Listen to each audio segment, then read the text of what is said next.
Sejam bem-vindos ao canal. Hoje é o primeiro vídeo aqui de conteúdo que eu estou colocando. Eu já criei o canal há algum tempo. Estamos aqui na minha casinha aqui no Japão. E eu vou falar um pouco sobre um assunto que que ficou muito em evidência nos últimos tempos nas redes sociais, aqui no YouTube, que é sobre a verdadeira igreja, sobre seitas, sobre os desigrejados. Talvez eu divida até o vídeo em duas partes. Vou ver aqui como que a gente vai andando, né? Então, hoje eu vou tentar mostrar para vocês qual que é a verdadeira igreja de Deus dentro das Escrituras e como que a igreja que às vezes a gente pensa que é ela que é a igreja certa, não é um pensamento tão correto assim, né? Bom, hoje em dia, né, ficou muito fácil chamar uma igreja de seita. O que antes era visto com maior sobriedade, hoje se tornou bem banal. É verdade que é difícil estabelecer uma linha sobre o que é uma igreja genuinamente cristã e o que é, afinal, uma seita, né?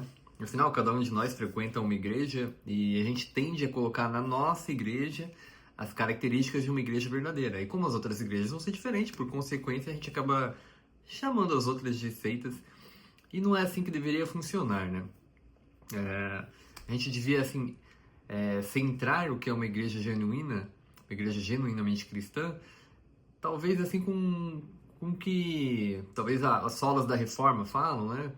Na Bíblia, inclusive, quando a gente escuta a palavra seita, são os judeus falando dos cristãos, né? Que são uma seita do judaísmo. Então fica meio que controverso. Quem que define o que é uma seita e o que não é, né? Normalmente as pessoas vão falar, as escrituras que definem, mas tem coisas nas escrituras que são verdades absolutas. São coisas que todas as igrejas, para ser uma igreja cristã de verdade, tem que ter. E tem coisas que já são mais controversas, né?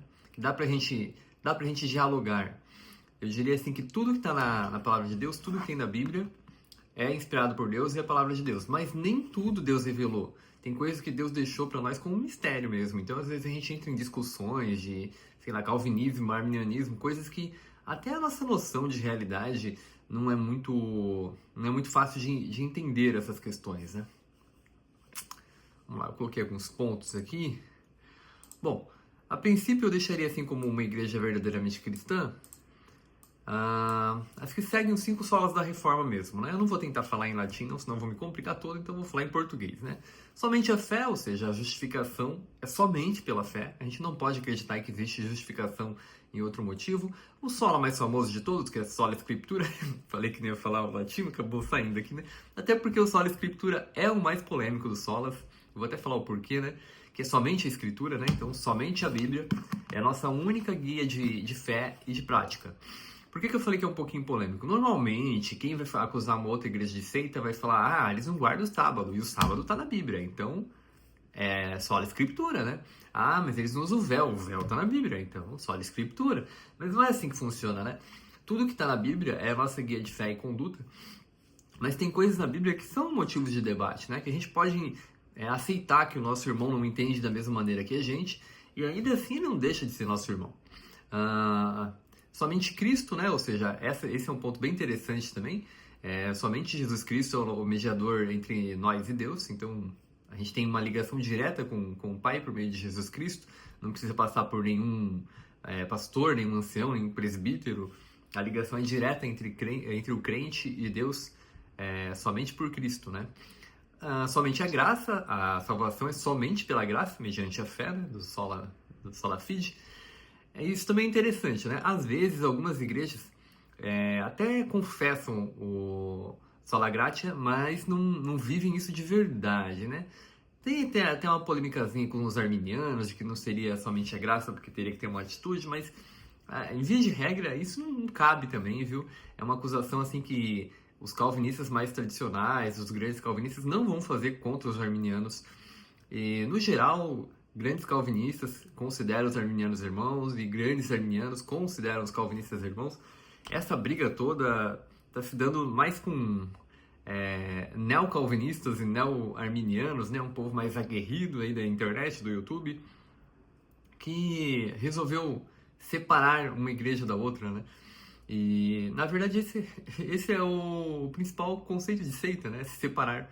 Então, eu diria assim que normalmente quem acusa o outro de seita por alguma coisa do tipo, ele que está se colocando na posição de seita, por estar tentando separar a igreja de Cristo. Falta um solo ainda, né?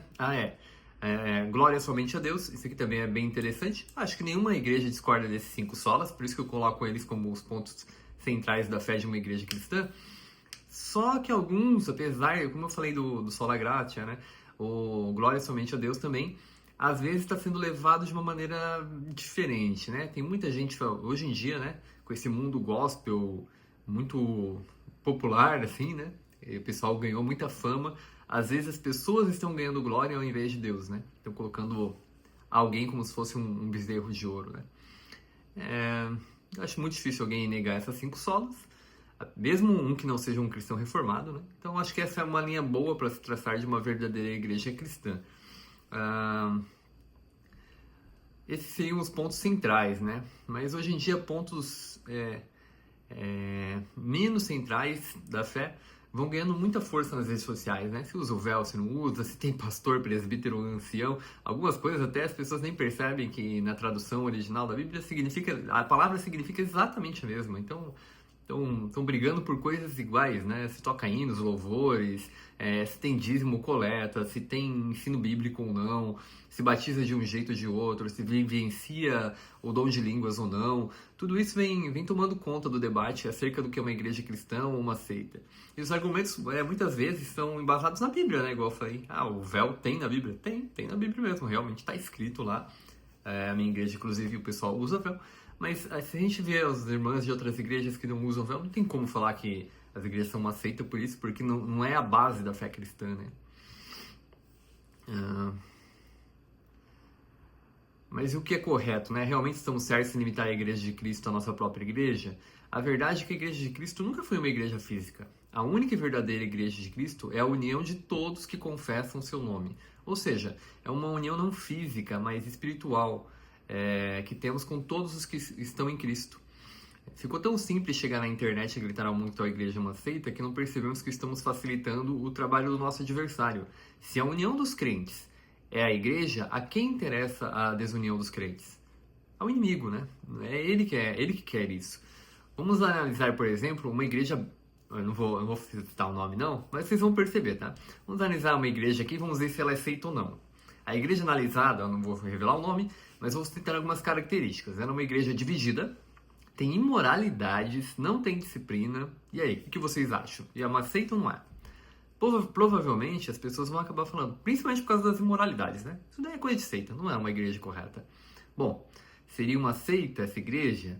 Pois essa igreja é a igreja de Coríntios, e o apóstolo Paulo se dirigiu a ela dessa forma. Vou abrir aspas aqui, tá?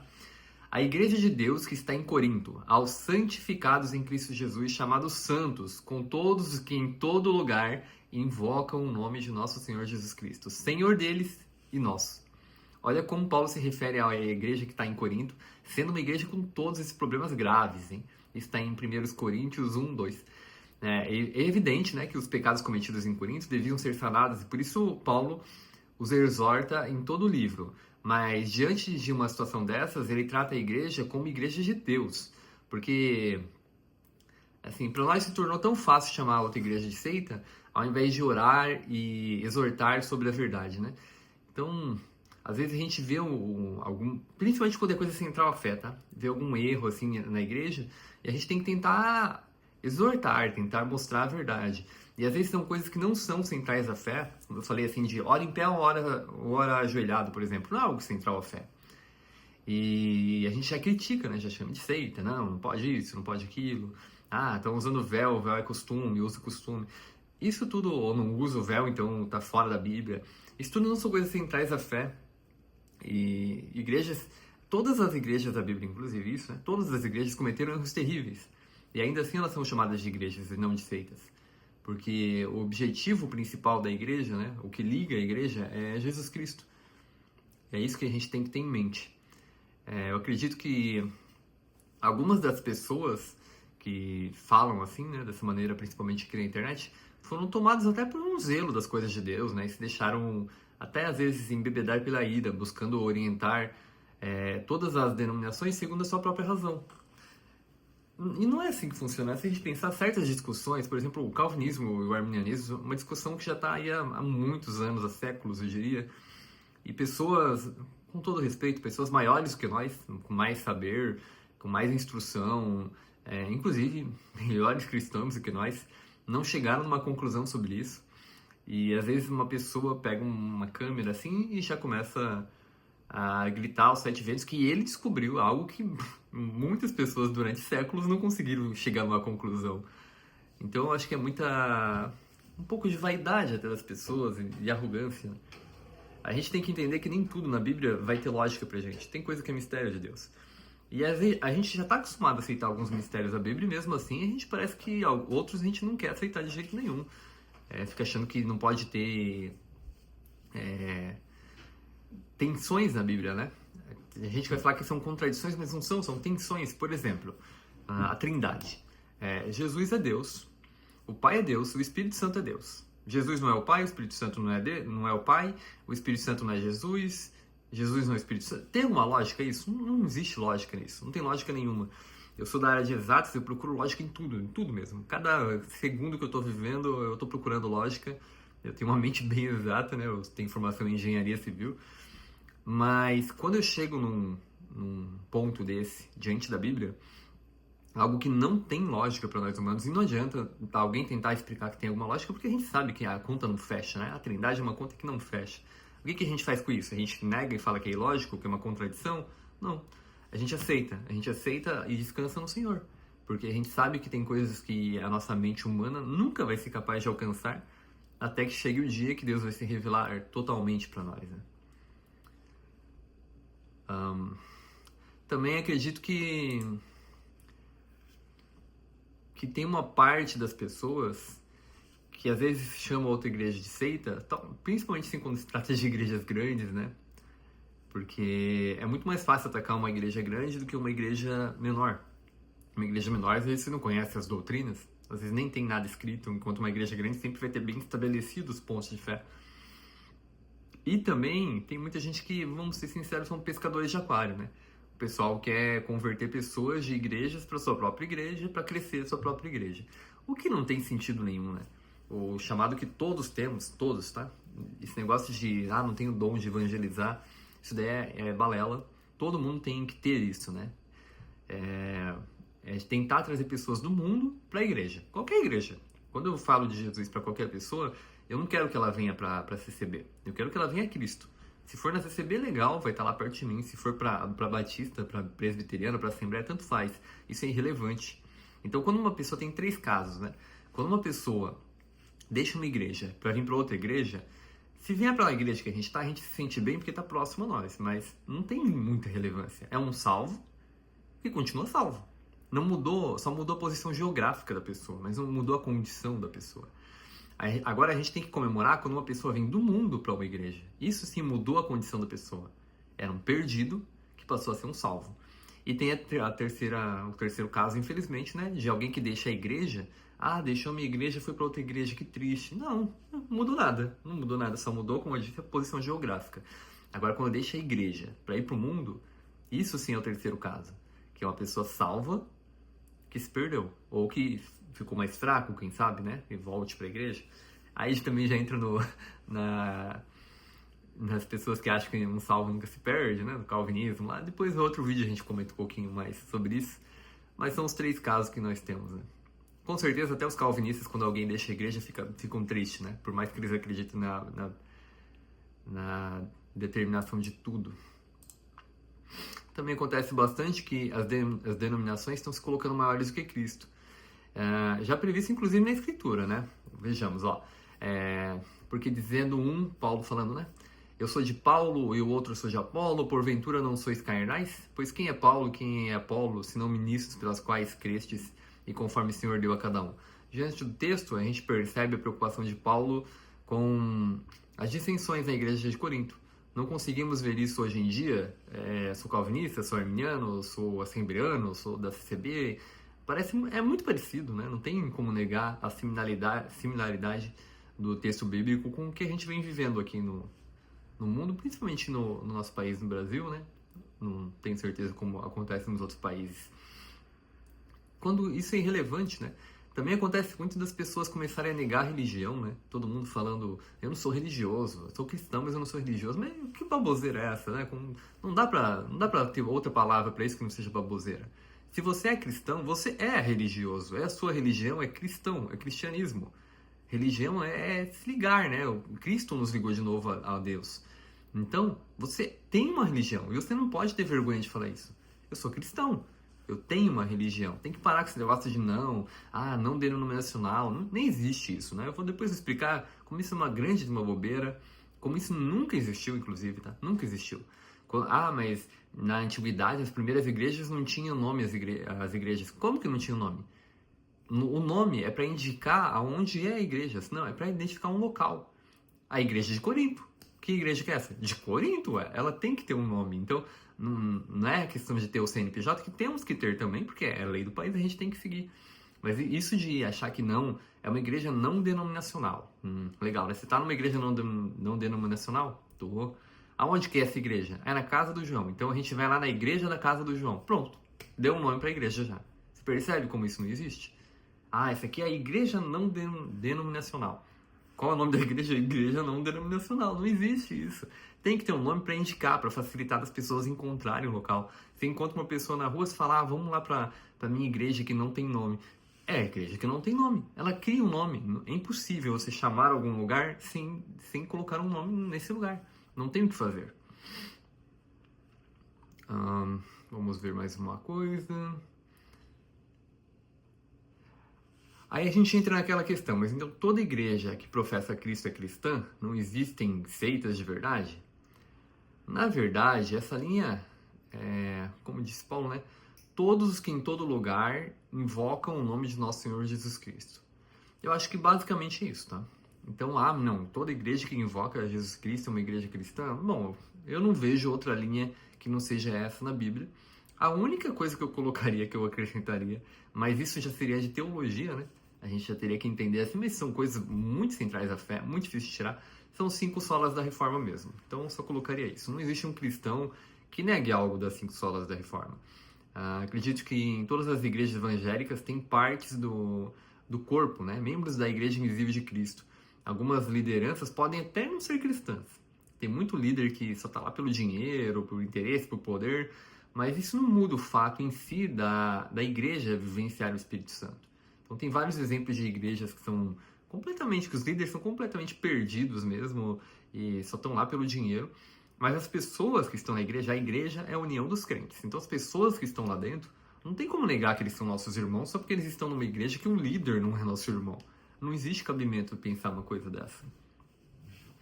Tem bastante exemplos, mas eu não vou entrar nesses detalhes ainda nesse primeiro vídeo, não, né? Bom, como eu falei, eu sirvo a Deus na CCB, né? Congregação Cristã na verdade agora na CCJP, Congregação Cristã no Japão, que é da mesma... tem a mesma fé e doutrina da CCB aí do Brasil. E eu considero meus irmãos crentes de várias denominações evangélicas, mesmo que a recíproca não seja verdadeira, né? Mesmo que alguma igreja ou outra trate a CCB de seita, é irrelevante para mim. Vou te dar um exemplo aqui, não estou citando muito nome, mas dessa vez vou citar, né? Um que eu gosto muito, que é o Augusto Nicodemos. Ele fez um vídeo inteirinho falando porque a CCB é uma seita. E, na verdade, assim, pontos bem equivocados da fala dele, né? Ele errou em muita coisa sobre a CCB, talvez coisas antigas da CCB, mas existe como você ter essa informação oficialmente, né? Então, se a igreja tem uma oposição oficialmente de seita, oficialmente ela é escrito lá, olha, só a nossa igreja é onde tem Jesus Cristo de verdade e salvação. É uma posição sectária, né? Eles estão se separando das outras igrejas. Mas se a igreja não tem essa posição, se oficialmente a igreja diz que não, então a igreja oficialmente não pode ser, mas dentro da igreja tem irmãos que pensam assim, aí são irmãos que estão fora da disciplina da igreja. Do mesmo jeito que acontece que tem igrejas que têm posições mesmo exclusivistas oficialmente, está escrito lá no material oficial da igreja. A igreja remanescente. Só que tem irmãos lá que não pensam assim, que acreditam que todos são nossos irmãos. Aí é o contrário, eles são bons cristãos, mas são ruins membros da tal igreja, né? Porque eles estão desrespeitando a doutrina da própria igreja. O Nicodemos, Ele é sensacionista, ele não acredita nos dons, na continuidade dos dons espirituais. Até em alguns ele acredita, né? Inclusive teve dom de cura na vida do Nicodemos. Depois eu vou ver se consigo trazer também um pouco dessa história. Ele diverge muito da minha igreja, porém mesmo com tudo que foi falado, todas as coisas que ele falou da minha igreja, eu considero ele meu irmão em Cristo, não teria como ser diferente. Porque eu vejo na vida dele a luz de Cristo, o assunto da vida dele é Jesus Cristo. E mesmo ele não acreditando no que eu acredito, mesmo ele chamando a igreja que eu estou de seita, eu não me chamo assim. Ele é meu irmão em Cristo. E é assim que a gente tem que fazer, não tem que ficar brigando, não. Isso não interessa em nada. A posição da CCB também é bem clara sobre isso, né? Estando contida no site oficial, vou colocar aqui na descrição do vídeo, abre aspas aqui para a posição oficial da CCB. A salvação não é propriedade de nenhuma denominação religiosa, nem, em verdade, o poderia ser, sendo obra da graça divinal, concessão maravilhosa de Jesus, que por seu sacrifício abriu-nos a revelação de sua palavra, e por ela, mediante a fé, franqueou-nos o acesso a Deus, dispensando o Espírito Santo em nossos corações. Então, essa é a posição oficial da Congregação Cristã no Brasil. Ah, mas tem um irmão da congregação que falou que é congregação, que é a graça. Tá, o irmão tá errado. E aí? É só isso. Acontece isso mesmo. A gente não tem que ficar inventando outras coisas. A posição oficial da igreja é isso. Nenhuma denominação religiosa tem a propriedade da salvação. Não existe. Nenhuma denominação religiosa tem propriedade da graça de Cristo. Não existe isso. Isso é a posição oficial da igreja, né? Mas então, as igrejas calvinistas que não acreditam nos dons do Espírito Santo são seitas, afinal eles não acreditam no dom de novas línguas, têm posições diferentes. Então, mas existem os que não acreditam, mas respeitam e não vivenciam isso. E também existem os que escarnecem, né? Que atribuem a obra de Satanás, vão falar que aquelas línguas são coisa do inimigo, né? Então, assim, por eles não vivenciarem os dons, o que não é o caso, por exemplo, do Nicodemos, tá? Ele não trata assim. Inclusive, ele fala muito bem dos pentecostais. Às vezes, Deus não vai...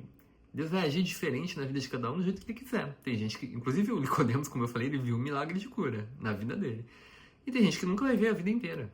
E isso não importa, porque o importante é ter fé. Você vendo um milagre ou não, né? Cada um tem um chamado diferente de Deus, né?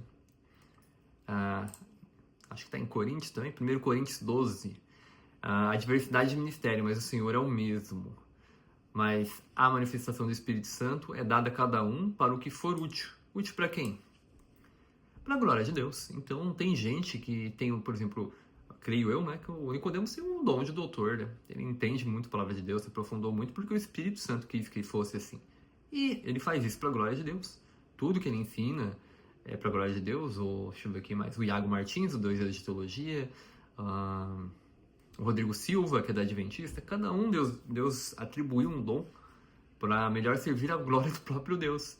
E tem outras pessoas, né, que a gente que cresceu em igrejas ditas pentecostais, né, a gente presenciou pessoas com dom de cura, com dons de milagres, né? Pessoas que fizeram isso pela glória de Deus também. Cada um tem o seu tipo, né? Porque o Espírito é dado... porque a um, pelo Espírito, é dado a palavra de sabedoria, e a outro, pelo mesmo Espírito, a palavra da ciência. E a outro, pelo mesmo Espírito, a fé, e a outro, pelo mesmo Espírito, os dons de curar. E a outro, a operação de maravilhas, e a outro, a profecia, e a outro, o dom de discernir os espíritos, e a outro, a variedade de línguas, e a outro, de interpretação das línguas. Mas um só é o mesmo Espírito que opera todas essas coisas, repartindo particularmente a cada um como quer. Então Deus fez como Ele quis. Cada pessoa Ele entregou um dom para servir como Ele já sabia que ia ser melhor para a obra de Deus na Terra. Então, se Deus colocou você em uma denominação, é ali que Ele quer que você fique. Se Ele mudar você, não quer dizer que você tem que ficar lá para sempre, né? Se Ele mudar você, chegou a hora de mudar. Você vai para outra. Só que você não sai falando mal da sua igreja antiga, como se a nova fosse o caminho, a verdade e a vida. O caminho, a verdade e a vida é Jesus Cristo. E não lance fora tudo que você experimentou na sua vida de fé em outra igreja. Pois lá quem estava em ti era o mesmo Espírito Santo. Então você mudou de igreja. Sei lá, agora você quer se aprofundar mais no Evangelho. Você sabe que a igreja presbiteriana, eles têm até a fama de serem os nerds da teologia. Eu vou para a presbiteriana, que agora eu quero me aprofundar na palavra de Deus. Quero entender o que é Pré-tribulacionismo, ó, o pessoal da congregação não sabe o que é pré-tribulacionismo. Alguns sabem, tá? Mas a maioria não sabe mesmo. O pessoal da Assembleia de Deus, às vezes, sim, tem muita pessoa da Assembleia de Deus, muito teólogo forte, mas também tem nas igrejas, né? Na maioria das igrejas, tem muita gente que não sabe o que é isso mesmo. E realmente não tem relevância, é legal, é bom aprender. Quanto mais a gente aprende da palavra de Deus, melhor. Mas isso não é central para a fé. E acredito que foi Deus que quis assim, né? Quando a Assembleia de Deus começou, ela começou lá no Pará, salvo engano, não lembro se foi em Belém, mas foi lá no Pará, lá no norte. E a congregação cristã começou um pouquinho antes, né? Foi a primeira igreja pentecostal do Brasil. Começou em Santo Antônio da Platina, no Paraná. Então uma começou no Pará, lá no norte, e uma no Paraná, lá no sul. As igrejas que mais cresceram, assim, em número de pessoas no Brasil, começaram em pontos tão distantes do Brasil para atingir o Brasil todo. Cada uma atingiu mais uma região, né? Congregação mais sul-sudeste, a Assembleia mais norte-nordeste. Não tem como negar que isso foi obra de Deus, né? Porque eles podiam ter começado os dois no Paraná, os dois em São Paulo, que é um lugar maior, as duas igrejas, né? E aí iam se concentrar tudo em um ponto só e os outros pontos do Brasil não iam ser atingidos. As igrejas mais reformadas, elas têm uma capitalidade menor. Não tem como a gente negar isso, né? É só pegar o número de templos de fiéis. Isso, inclusive, acontece pela maneira com que eles tratam seus líderes, né?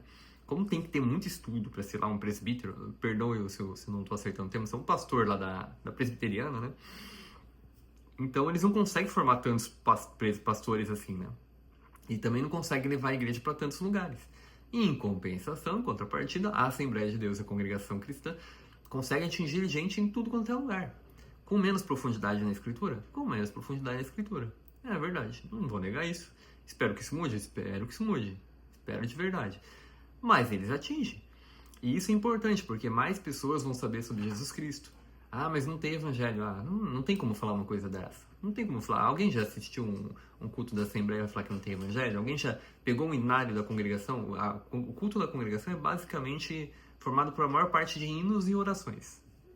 A palavra é um momento que é um percentual pequeno do culto, né? Em tempo, assim. E se você pegar os hinos, é evangelho puro. Puro, puro, puro. Não tem como negar isso. Então, quem pegou o hinário, leu o hinário lá, leu um hino, já recebeu o evangelho. Já recebeu as boas novas. Já aprendeu alguma coisa de Jesus Cristo. E isso com uma capilaridade muito maior. Uma eficiência para atingir zonas periféricas do país muito maior do que as igrejas reformadas. Não tem como negar isso também, né? Seja uma igreja que o Espírito Santo oferece profecias, ou uma igreja que o Espírito Santo ministra a palavra com o dom do conhecimento, ambas existem para cumprir sua missão diante do querer do Altíssimo. De modo que, tendo diferentes dons segundo a graça que nos é dada, se é profecia, seja ela segundo a sua medida da fé, se é ministério, seja ministrar, seja ensinar, haja dedicação ao ensino, ou que exorta, use esse dom em exortar.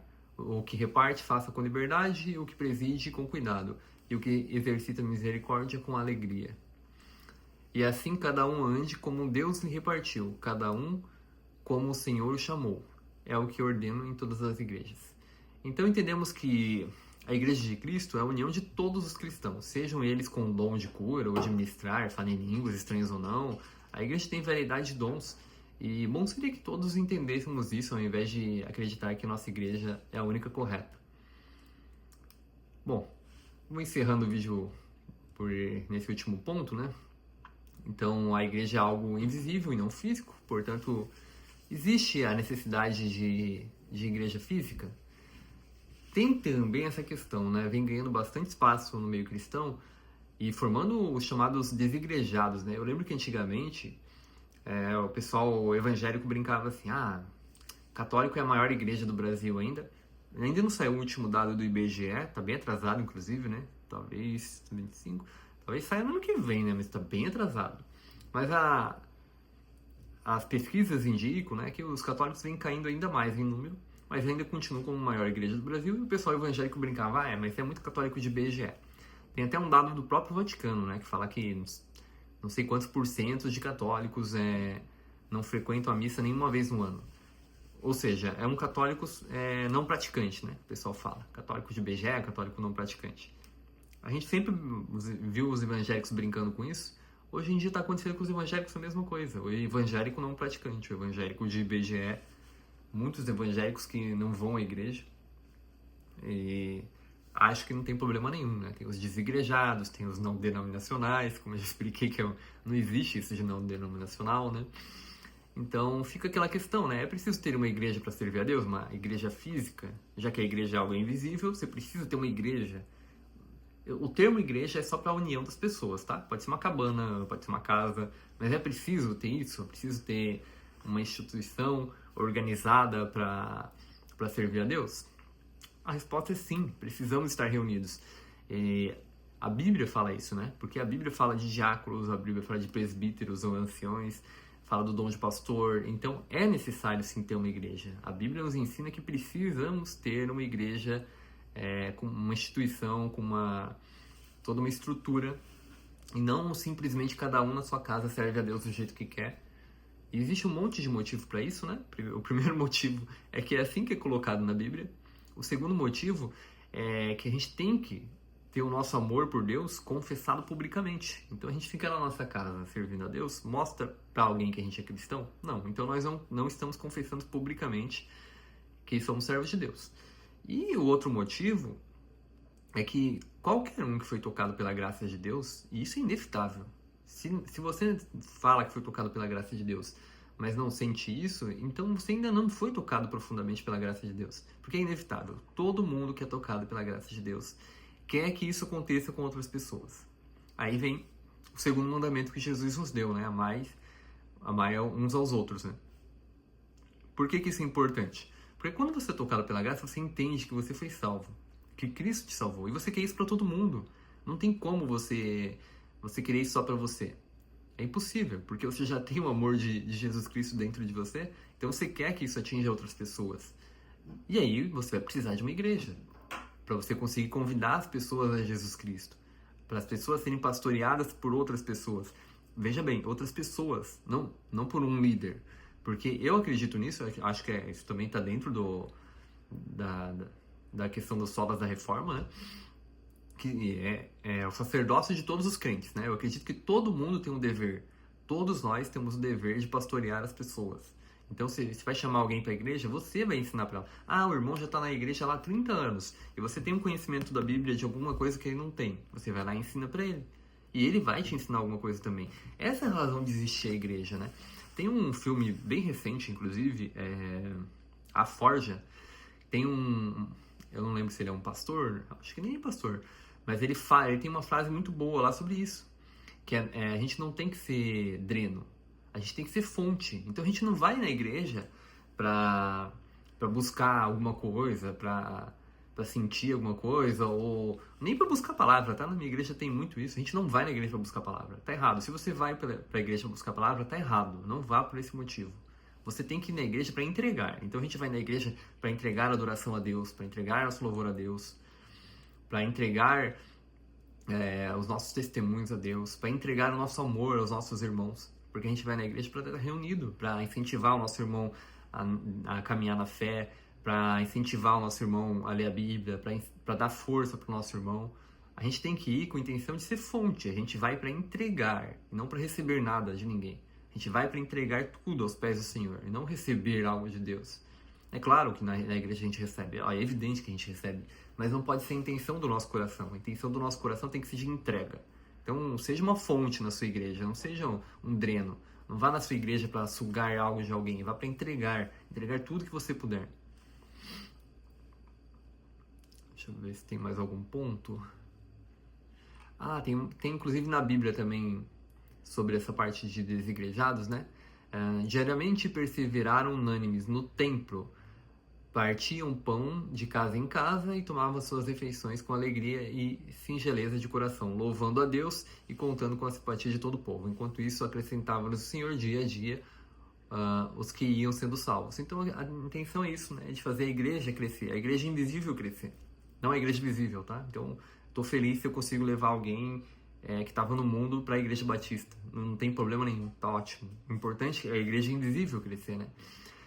Também a Bíblia nos orienta, não deixemos de reunirmos como igreja, segundo o costume de alguns, mas procuremos encorajar-nos uns aos outros, ainda mais quando vocês veem que se aproxima o dia. Está aos Hebreus 10, 25.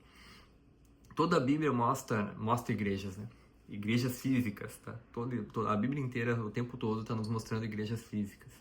Então, esse negócio de desigrejado não existe, é bobeira.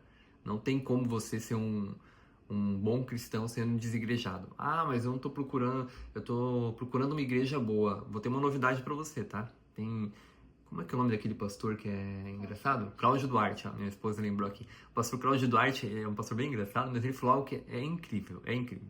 Você está procurando uma igreja boa, né? Igreja perfeita, porque seu pastor tem problema, o seu ancião não prega a Bíblia direito, o louvor que canta lá não é cristocêntrico, cheio de problema, né? Você está procurando a igreja perfeita. O Cláudio Duarte falou assim, se você achar a igreja perfeita, não vai lá não. Não vai, porque você vai estragar. A gente tem que entender que o estragado somos nós. Então, em toda igreja que a gente for, vai estar estragada por nossa culpa. Nós somos estragados. Quando nós lemos a Bíblia, a gente interpreta errado porque nós somos caídos. Se o Espírito Santo não nos dá discernimento, tudo que a gente fizer vai ser ruim. Até as coisas boas que fazemos são do mal, porque nós somos estragados. Então, as igrejas físicas são ruins porque todas as pessoas que estão lá são pessoas ruins, que dependem do Espírito Santo para serem boas. Então, não fica procurando uma igreja boa. Você tem que fazer a parte da sua parte para a igreja ser boa. Vai lá, mas a igreja está fraca de ensino bíblico. Você não tem uma Bíblia na sua casa? Você não pode ensinar para o seu irmão? Se você ensinar para uma pessoa do seu lado, para outra pessoa do seu lado, isso nem vai espalhando. É assim que tem que funcionar. Na Bíblia, todas as igrejas da Bíblia eram igrejas defeituosas. E Deus falava o quê? Sai dessa igreja aí, vai para outra. Não, crente mimizento já isso daí, né? Toda igreja vai ter defeito sempre. Se você ficar mudando de igreja porque a sua igreja tem defeito, você não vai parar em igreja nenhuma. E corre o risco de terminar desigrejado. De terminar fora da igreja, fora do que a palavra de Deus ensina. Então, esquece essa bobeira. Desigrejado não é o tipo de crente que Deus quer de nós. E tem também o não denominacional, né? Isso daí, não vejo problema nenhum. Mas como eu falei, é impossível. É impossível, tá? Até o endereço vira o nome da igreja. Porque se você vai indicar alguém a sua igreja não denominacional, você vai ter que chamar ela de alguma coisa. Ela vai ter um nome. Os próprios nomes das igrejas mais famosas, né? Apesar que algumas são mais pelo modelo, né? Tipo, presbiteriana é o modelo de presbíteros, batista pelo modelo do batismo. Mas se pegar assim, Assembleia de Deus, não era para ser um nome isso. Acabou virando um nome porque as pessoas foram chamando. Mas a Assembleia é a reunião das pessoas. É congregação cristã. Estão congregados cristãos tudo junto lá. Uma congregação cristã. E virou um nome, só isso. O nome surge até quando você não quer dar nome. Então isso é impossível. Bom, então é isso que eu queria falar sobre as igrejas, sobre essa questão de seita, sobre a importância da gente estar congregado como igreja. A igreja verdadeira é a igreja invisível de Cristo, que é a união de todos que confessam Jesus Cristo como seu único e suficiente Salvador. E o que mais? Bom, acho que é só isso nesse vídeo. Depois vou colocar aí nos comentários, fixar, né, algumas opções dos próximos vídeos. Espero que vocês tenham gostado e espero que eu tenha conseguido acrescentar um grãozinho de mostarda na sua fé. Muito obrigado, até a próxima.